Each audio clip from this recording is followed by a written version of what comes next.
बिहार के कैच में राज्यसभा सांसद कांग्रेस की इमरान प्रतापगढ़ी जमकर हमला बोले। उन्होंने बिहार सरकार और केंद्र सरकार पर जमकर हमला बोला। उन्होंने कहा कि चाय बेचने वाला रेल बेच रहा है, तेल बेच रहा है, हवाई अड्डा बेच रहा है। देश के गृह मंत्री कहते हैं कि बिहार में फैक्ट्री लगाने के लिए जमीन नहीं है, लेकिन वह अडानी को 1 रुपए में कई हजार एकड़ जमीन दी है। बिहार वासियों के लिए शर्म की बात होगी। वह इस संबंध में मीडिया से बात करते हुए इमरान प्रतापगढ़ी ने कहा कि बिहार में महागठबंधन की सरकार बनने जा रही है। बिहार का युवा मुख्यमंत्री बनने जा रहे हैं। नीतीश कुमार रिटायर होने वाले हैं। जिस तरह से अटल बिहारी वाजपेयी, लाल कृष्ण आडवाणी रिटायर हुए हैं, उसी प्रकार और मुख्यमंत्री नीतीश कुमार भी रिटायर होने वाले हैं। बिहार को नए युवा सीएम मिलेगा। हमने जो वादा किया है उसे पूरा करेंगे। हमारी सरकार जुमला वाला वादा नहीं करता। जिस तरह से मोदी जी ने जुमला दिया, महागठबंधन की सरकार जुमला नहीं करती है। बिहार में एनडीए गठबंधन बाहर जा रही है, महागठबंधन की सरकार आ रही है।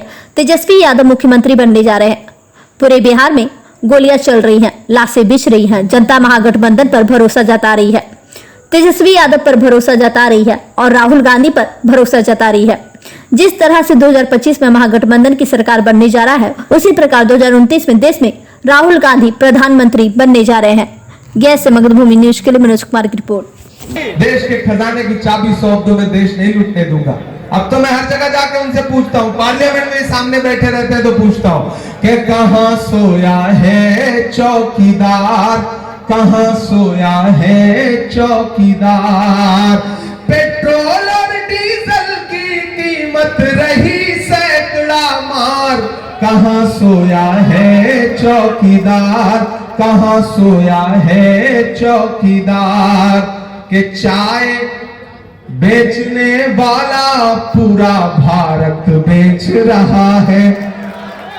भागलपुर में 1000 एकड़ जमीन नरेंद्र बदले 1000 एकड़ जमीन। और इधर अमित शाह जी बिहार में आकर के कहते हैं कि बिहार में इसलिए फैक्ट्री नहीं लग रही क्योंकि यहां पर जमीन नहीं है।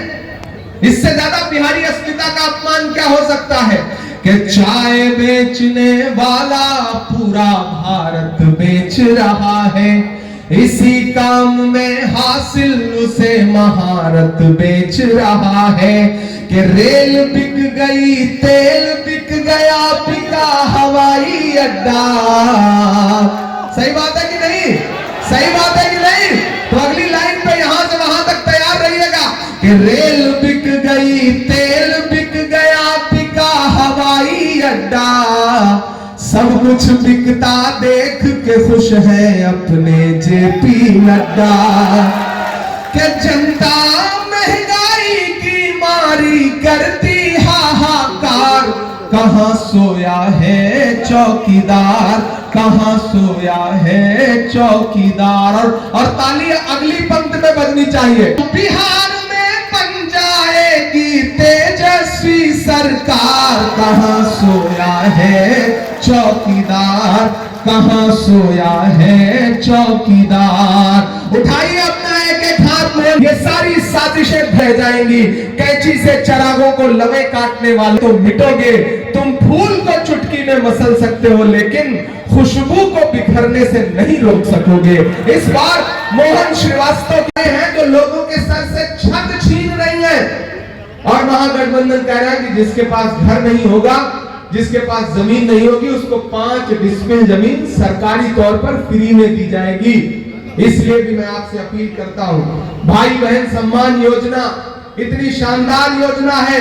इलाज के लिए आपके परिवार का कोई सदस्य बीमार हो गया तो उसके इलाज के लिए 25 लाख रुपए तक का जीवन बीमा फ्री, इलाज बीमा फ्री, ये कह रही है हमारी सरकार। तो ओमकार नाथ जी अखौरी भी हैं जो, यानी कि मोहन श्रीवास्तव जी, इनके लिए एक एक व्यक्ति 5-5 वोट की जिम्मेदारी ले। ये चुनाव सिर्फ मोहन श्रीवास्तव का चुनाव नहीं है। आप सबको ये चुनाव मोहन श्रीवास्तव बनकर लड़ना पड़ेगा। आपको ये चुनाव तेजस्वी यादव बनकर लड़ना पड़ेगा।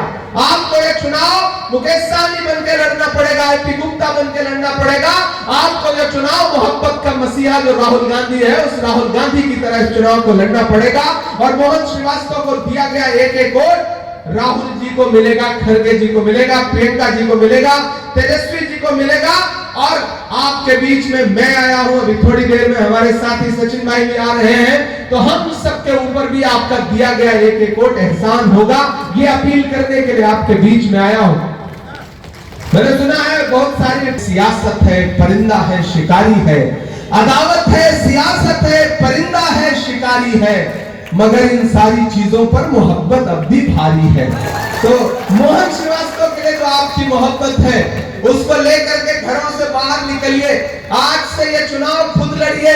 आपके व्हाट्सएप पर, फेसबुक पर, इंस्टाग्राम पर और नौजवान साथियों, आप थक गए हैं एक बुजुर्ग मुख्यमंत्री को देखते देखते। तेजस्वी यादव को मुख्यमंत्री बनाने का समय आ गया है।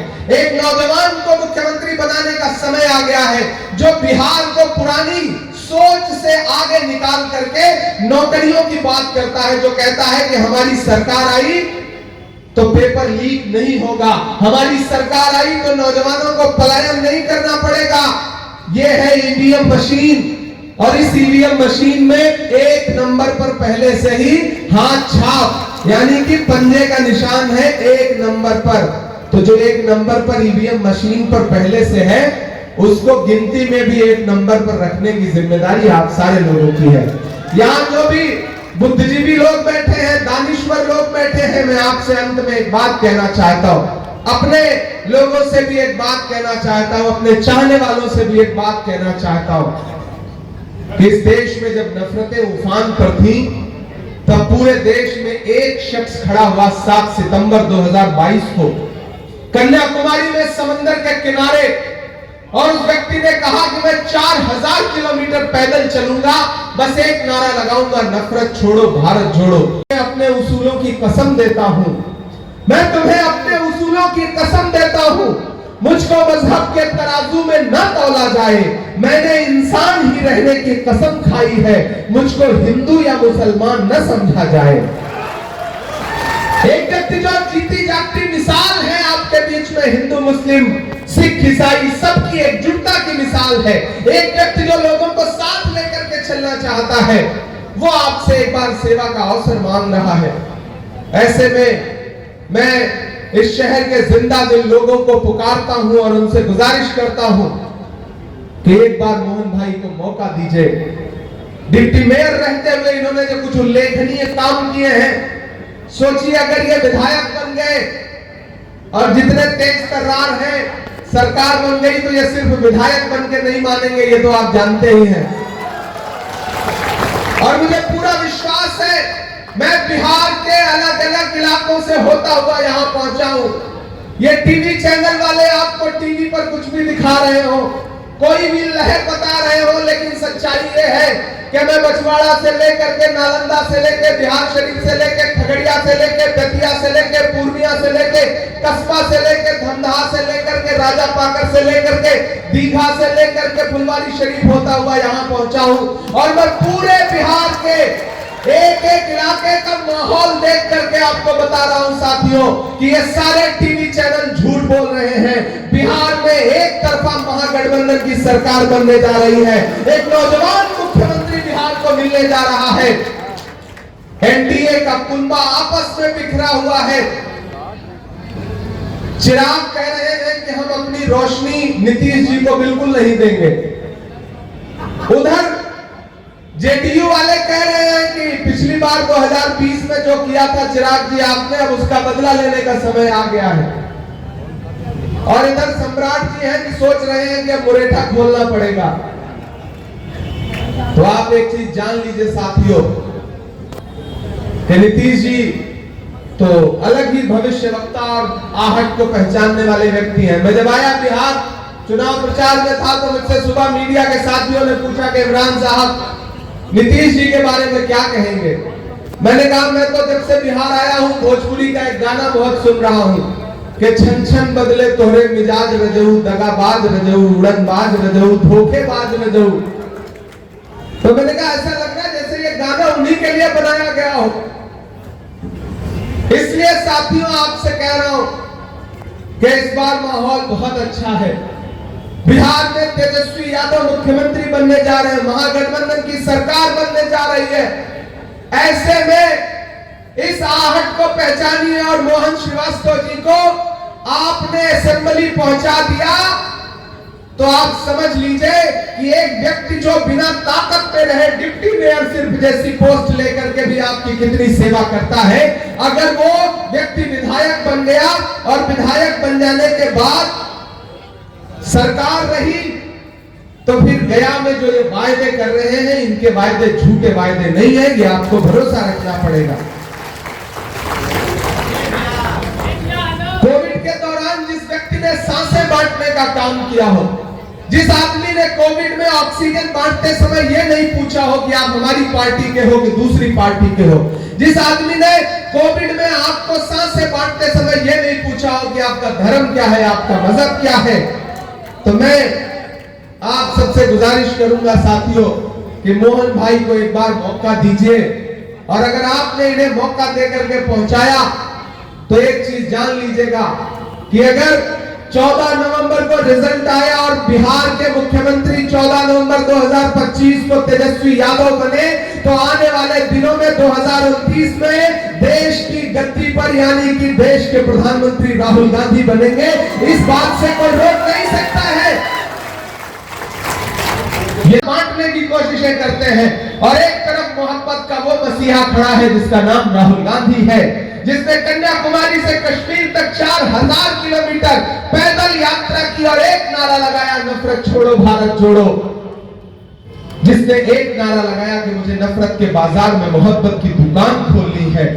मैं चला हूं राहुल गांधी के साथ, मैंने देखे हैं उनके पांव के छाले।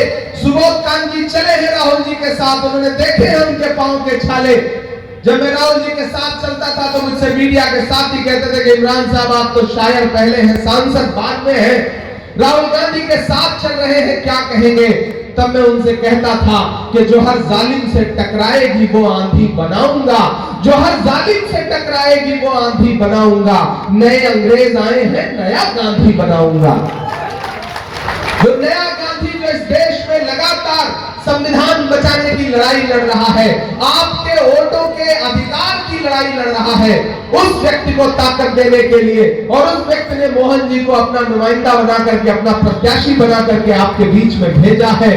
तो गया जी वालों, गया शहर वालों, आपका दायित्व बनता है। ये बड़ी ऐतिहासिक भूमि है, यहाँ धर्मों का संगम होता है, अलग अलग धर्म, अलग अलग संस्कृति, अलग अलग तहजीब है इस शहर में। और इस शहर को अगर मोहन तो भगवान कृष्ण का एक नाम है, अगर मोहन जैसा व्यक्ति इस जगह का नेतृत्व करेगा विधानसभा में, तो आप ये समझ लीजिए कि ये जिन लोगों ने पिछले कई सालों से नेतृत्व के नाम में सिर्फ छलावा दिया है यहाँ को, उन लोगों से 100 गुना बेहतर काम करके मोहन श्रीवास्तव जी दिखाएंगे।